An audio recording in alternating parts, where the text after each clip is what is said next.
संत रविदास जी कहते हैं कि किसी का भला नहीं कर सकते तो किसी का बुरा भी नहीं करना चाहिए। हमें दूसरों के प्रति दया और सहानुभूति रखनी चाहिए। दया और सहानुभूति मानवीय गुण है जो हमें दूसरों की परिस्थितियों को समझने और उन्हें उनकी आवश्यकताओं के अनुसार मदद करने की क्षमता देते हैं। हमें अन्य लोगों की जरूरतों को समझना चाहिए और उन्हें उनकी आवश्यकताओं के अनुसार सहायता प्रदान करनी चाहिए। ये हमें एक संप्रेमी और समर्पित समाज के निर्माण में मदद करता है। जब हम अन्य लोगों की मदद करते हैं और उन्हें खुश देखते हैं तो हमारा मन और आत्मा भी खुश हो जाते हैं। दया और सहानुभूति दूसरों की भावनाओं को समझने के लिए महत्वपूर्ण है।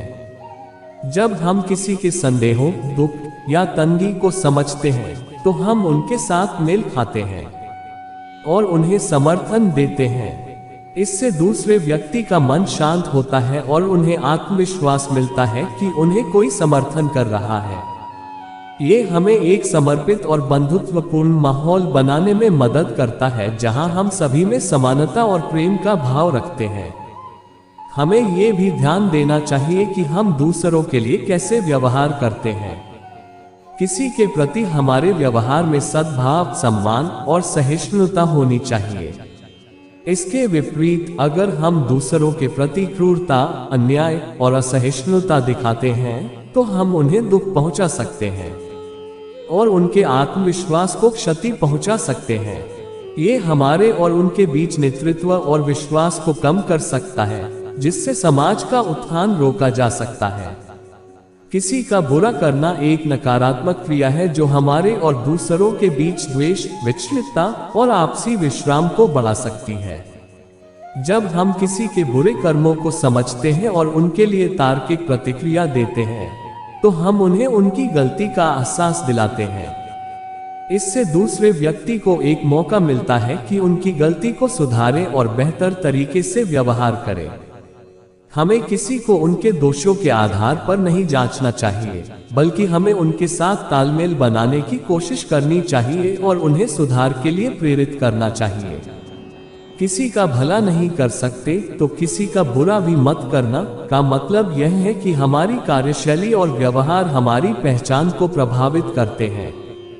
यदि हम दयालु, सहानुभूतिपूर्ण और न्यायप्रिय बनते हैं तो हम एक सद्भावपूर्ण और अनुकरणीय सामाजिक माहौल निर्माण कर सकते हैं। हमें सद्भाव और प्रेम के साथ व्यवहार करने की आवश्यकता है और दूसरों के साथ धर्मनिष्ठा और सहानुभूति का व्यवहार करना चाहिए। जब हम दूसरों के साथ अनुकरणीय व्यवहार करते हैं तो हम उनके जीवन में सकारात्मक परिवर्तन लाने में सहायता कर सकते हैं। इस प्रकार किसी का भला नहीं कर सकते तो किसी का बुरा भी नहीं करना चाहिए हमें एक सद्भावपूर्ण और सहयोगपूर्ण समाज के निर्माण में मदद करती है। हमें दूसरों के प्रति समझदारी, सहानुभूति और न्यायप्रिय व्यवहार करना चाहिए। इससे हम अपने आप को उच्चतर आदर्शों के साथ संपन्न कर सकते हैं और एक संतुलित, समर्पित और प्रेमपूर्ण जीवन जी सकते हैं। मनुष्य जीवन में कई बार ऐसी स्थितियों का सामना करता है जब वह दूसरों की मदद नहीं कर सकता है या उसके पास संभवतः पर्याप्त संसाधन नहीं होते हैं। यह अवस्था अनुभव करने वाले लोग अक्सर इस बात को भूल जाते हैं कि अन्य व्यक्ति के प्रति उनकी कठिनाइयों के कारण वे स्वयं अकेले नहीं होंगे। इसलिए हमें समझना चाहिए कि किसी का भला नहीं कर सकते होने से यह मतलब नहीं है कि हमें दूसरों को ठेस पहुंचाने का अधिकार है। यदि हम समानता, संवेदनशीलता और सहानुभूति के सिद्धांतों पर अपने जीवन को आधारित करेंगे तो हम इस वाक्यांश की महत्वपूर्ण सामर्थ्य को समझ सकते हैं। विश्व भर में धार्मिक और नैतिक आदर्शों में इस मूल तत्व की महत्वाकांक्षा काफी ऊंची होती है। इसके अलावा यह विचार अनेक धर्मों और दार्शनिक परंपराओं में भी प्रचलित है।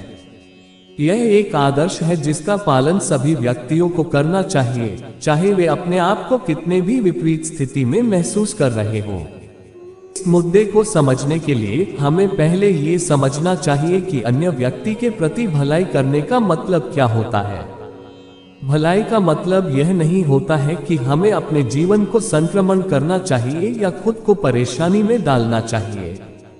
वास्तव में इसका मतलब है कि हमें अपने शक्तियों, संसाधनों, योग्यताओं और संबंधों का उपयोग करके दूसरों की सहायता करनी चाहिए। ये सामर्थ्य हमें अन्य व्यक्तियों की जरूरतों को पूरा करने में मदद करने का अवसर प्रदान करता है। कई बार लोग इस मान्यता के तहत चलते हैं कि यदि वह स्वयं की जरूरतों की पूर्ति नहीं करने के लिए सामर्थ्य नहीं है, तो वे दूसरों की सहायता कैसे कर सकते हैं। इस विचार के आधार पर वे अकेले रहने, अपनी आवश्यकताओं को पूरा करने में संकोच करते हैं और उन्हें दूसरों की मदद करने की क्षमता से वंचित रहते हैं। हालांकि ये सोच गलत है और हमें इसे परिवर्तित करना चाहिए। हमारे पास कई तरीके हैं जिनका उपयोग करके हम दूसरों की मदद कर सकते हैं, बिना खुद को खतरे में डाले। पहले तो हमारे पास धन या संपत्ति के रूप में साझा करने का विकल्प हो सकता है। हम उन लोगों की मदद कर सकते हैं जो वित्तीय रूप से कमजोर हैं या किसी आपातकाल में हैं। इसके अलावा हम अपनी योग्यताओं, ज्ञान और कौशल को साझा करके दूसरों को मदद कर सकते हैं।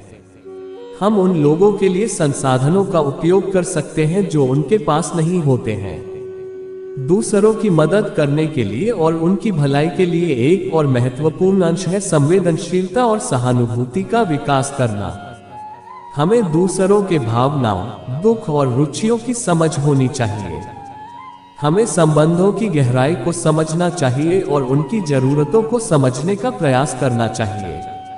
सहानुभूति का अर्थ होता है दूसरों की समस्याओं को सुनना, उन्हें सहायता देने की कोशिश करना और उनके साथ अच्छे और बुरे समय में खड़े रहना।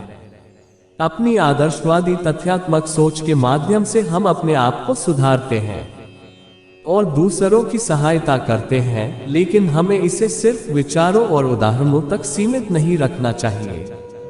हमें इसे अपने जीवन के साथ संबंधित कार्यों में अंतर्निहित करना चाहिए। हमें अपने समाज के लिए सकारात्मक परिवर्तन लाने के लिए इस आदर्श का पालन करना चाहिए।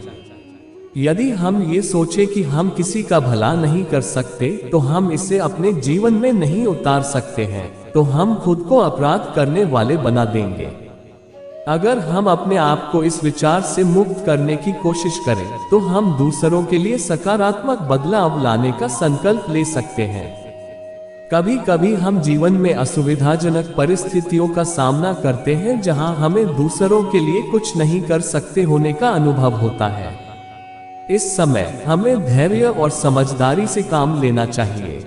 हमें ये याद रखना चाहिए कि दूसरों के साथी होने का अर्थ यह नहीं है कि हमें हमेशा सब कुछ करना होगा, लेकिन हमें उनके साथ खड़ा रहना और उनकी सहायता करने के लिए उपलब्ध संसाधनों का उपयोग करना चाहिए।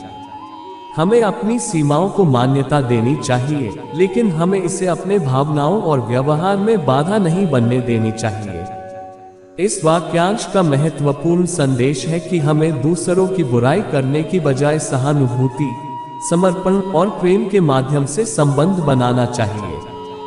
हमें अपने विचारों और कर्मों को ये दिखाना चाहिए कि हम एक सामान्य मानवता का हिस्सा हैं और हमें दूसरों के प्रति सम्मान और सहानुभूति रखनी चाहिए। इस प्रकार हम एक मधुर, सद्भावनापूर्ण और एकजुट विश्व का निर्माण कर सकते हैं।